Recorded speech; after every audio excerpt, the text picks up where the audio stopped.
ખાલી જગ્યા પૂરો। એક આપત્તિને સામાન્ય વ્યવહારમાં લોકો આપદા, હોનારત કે ખાલી જગ્યા નામે ઓળખાય છે। જવાબ પ્રકોપ।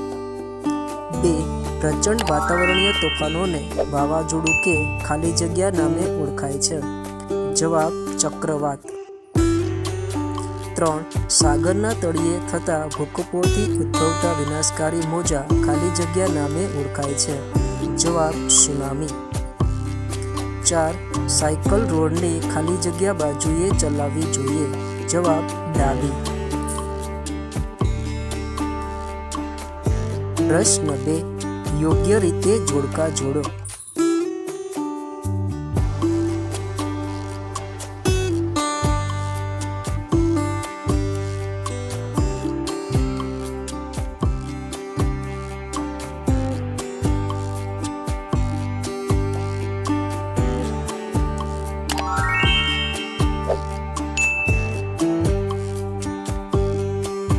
નીચેના પ્રશ્નોના 1-2 વાક્યોમાં ઉત્તર આપો।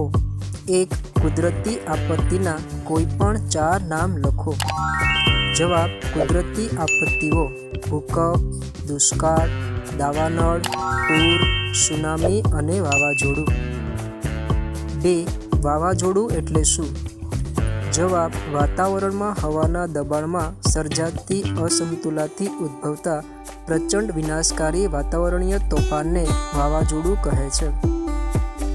પૂર આવવા માટે કયા કયા કારણો જવાબદાર છે? જવાબ પૂર આવવા માટે મુખ્યત્વે અતિવૃષ્ટિ કે એકધારો વરસાદ તેમજ કુદરતી ઢોળાવને અવગણી કરાયેલ બાંધકામ, કુદરતી જલ નિકાલના માર્ગોમાં અવરોધ વગેરે માનવસર્જિત કારણો પણ જવાબદાર છે। આ ઉપરાંત પૂર આવવા માટે વર્ષાઋતુમાં નદીના ઉપરવાસમાં થતો ભારે વરસાદ, નદી પરના બંધનું તૂટવું, હિમક્ષેત્રમાં બરફ પીગળવો વગેરે કારણો પણ જવાબદાર છે। પ્રશ્ન 4 માગ્યા મુજબ ઉત્તર આપો। 1 ભૂકંપ સમયે કઈ કઈ સાવચેતીઓ રાખવી જોઈએ? જવાબ ભૂકંપ સમયે નીચે પ્રમાણે સાવચેતીઓ રાખવી જોઈએ।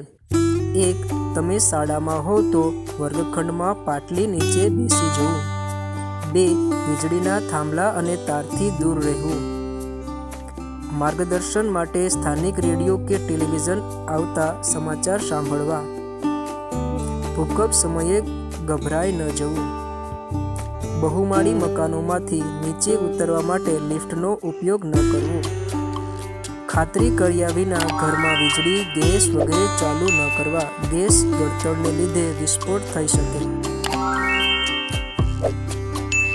અફવાઓથી દોરાવું નહીં। આપત્તિની અસરો જણાવો। જવાબ આપત્તિની મુખ્ય અસરો નીચે પ્રમાણે છે। 1 ભૂકંપ, પૂર, સુનામી, વાવાઝોડું વગેરે। કુદરતી આપત્તિઓમાં સ્થાવર અને જંગમ મિલકતોને ભારે નુકસાન થાય છે કે નાશ પામે છે। આપત્તિગ્રસ્ત વિસ્તારોમાં રસ્તાઓ, મકાનો, પુલો, જાહેર સગવડની ઇમારતો વગેરેને મોટી ક્ષતિ પહોંચે છે।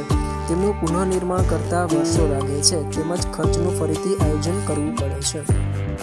આપત્તિમાં સ્વજનો ગુમાવવાથી કુટુંબીજનો ભારે શોક, આઘાત અને હતાશા અનુભવે છે। તેઓ માનસિક સ્વચ્છતા ગુમાવે છે।